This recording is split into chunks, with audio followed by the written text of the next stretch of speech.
Hello and welcome back once again to movie reviews. Just got out of seeing Maleficent. It was either this or Transformers, and I said I wanted to watch this a while back just because I had a couple theories on it. I wanted to see how it went. And yeah, actually ended up liking this a little bit more than I thought I was going to. I was seeing it just out of curiosity, more or less. But it actually turned out to be a fairly decent movie. It sort of breaks away from the traditional Sleeping Beauty Disney story. It's been a while since I watched it, so I don't know exactly how it compares and how close it is to that story. But I know there were a few things that changed in it. Mainly, the first half hour or so of the movie is sort of a backstory to who Maleficent actually is, like how she started out. Spoiler, she wasn't always evil, but it explains how she became evil, why she targeted Princess Aurora, how that all came about. A little bit, not to give too much away, but there's a little bit of a double meaning to the True Love's Kiss curse, which I think differs from the original Disney version, because I remember originally in that, I believe Maleficent cursed Princess Aurora to die, and then the third fairy, who hadn't bestowed her gift yet, said that she wouldn't die, she'd fall into a sleep-like death until she found True Love's kiss. But I could be wrong on that. Like I said, it's been a long time since I've seen that one. But basically this one has Maleficent curse her with the sleep-like death until True Love's kiss. And there's a reason why she chose True Love's kiss as the curse breaker. But I don't want to get too much into that and give away too much of the movie, because the backstory behind her is actually pretty interesting. It does go on a bit too long before getting into the regular part of the story. They could have trimmed, maybe like 5-10 minutes off of it, and it would have flowed a lot better, I think. Sorry, some people being noisy outside. I got the windows down a little bit because it's ridiculously hot out today. It's like 117 degrees, and I'm sitting in a car with windows up, so it's like 40 degrees hotter. What was I saying? Oh yeah, so there's kind of a backstory into why that's the curse. And then it just kind of goes into the normal story, but it kind of fills in the in-between times. Like in the Disney version, it jumps ahead to the fairies taking Aurora away to raise her, and like the king destroying all the spinning wheels and everything. But then if I remember it in the animated film, then it kind of jumps ahead to her 16th birthday, and in this one they kind of fill out Aurora growing up at different stages. You know, it kind of jumps from like infant to toddler to like 5 years old to, like 10-ish, and then into 16. And throughout the course of it, basically it shows Maleficent kind of watching over her, because the fairies that were taking care of her end up being inept and kind of forget that she exists half the time. The baby, not Maleficent. So Maleficent is like taking care of her, making sure she survives to her 16th birthday in order to fulfill the curse. Otherwise, she would have died probably as a toddler, because they forgot to feed her at one point. But then the odd thing is, it sort of makes it seem like Maleficent doesn't do anything else. Like all day she watches Aurora, makes sure she's not going to die, and then at night she's defending her kingdom against the king trying to attack and kill Maleficent in order to try to break the curse, which wouldn't work anyway. And again, I don't want to spoil too much of it, because the whole backstory is kind of interesting. I would recommend watching it. Maybe not in the theater, but maybe a rental, or when it finally becomes streaming. I'll go watch it in the theater. It wasn't that bad, except there was a jackass in front of me that wouldn't shut up through the whole fucking movie.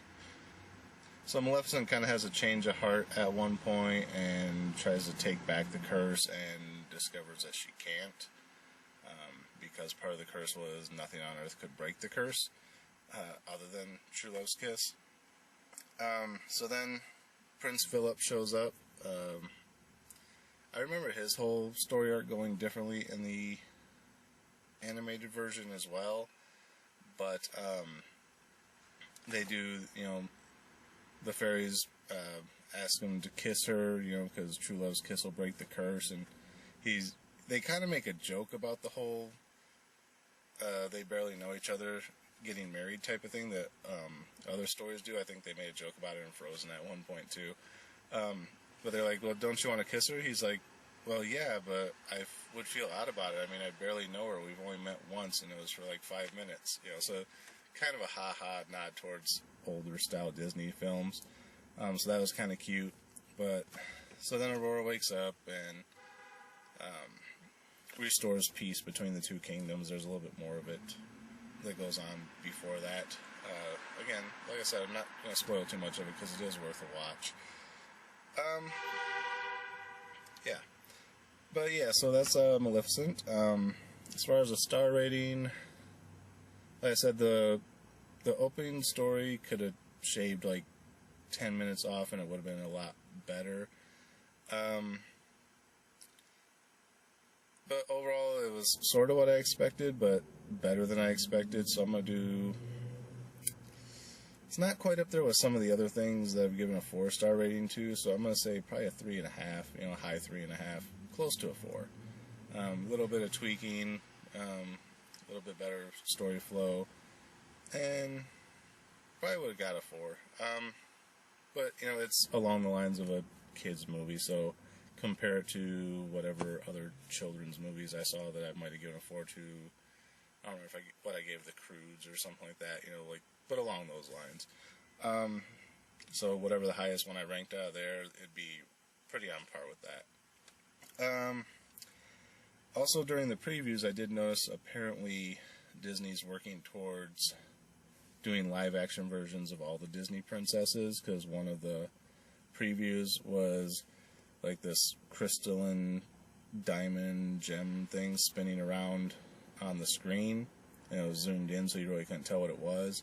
Then as it panned back and stopped spinning, you saw the glass slipper, and then it just said Disney March 2015, so obviously that's Cinderella, so they're probably going to be doing a live-action version of Cinderella around March of next year. So apparently they're going to start doing that with everyone. Live-action Little Mermaid could be interesting, but yeah. Anyway, so yeah, that's it. I'm debating if I want to go back in and watch Transformers or if I just want to go home. Like I said, I don't really have an interest in seeing Transformers. I saw like 1 or 2 of the originals and didn't really care for them. So I'm not really sure what the story's doing right now. So maybe I should go watch the other 3 before I watch it. And plus, like I said, I have to pay for it. But at the same time, I don't want all of these to just be movies that I want to see and then I end up saying they're all good. I want to have some crummy ones for my bottom 12 list at the end of the year if I do that again. So I might go back in and see it, or I might wait, because Deliver Us from Evil and Earth to Echo both open tomorrow. I probably won't get around to seeing those till next Tuesday, which will be when you're seeing this, because this goes up next week. So if I want to continue doing a movie review every Tuesday, you wouldn't see either of those till like the end of July, because I'd have Transformers coming out next week. So whatever video you see next week is whether I went to see Transformers tonight or waited and saw Deliver Us from Evil or Earth to Echo. I just noticed there's a peel and win thing on this. I'm going to peel it off and see if I won anything. What is it? $10 off Southwest Airline ticket purchase. Yes. Don't need it, because I don't go anywhere. Alright, so anyway, that's it for this movie review. Throwback Thursday, I think, is wrapping up this week. So won't be anything else in that line for a while. I think all my product placements are done, so I'm probably going to start getting back into some gameplay videos, because the roommates are out of the house for a while, so I can actually play some games and record stuff.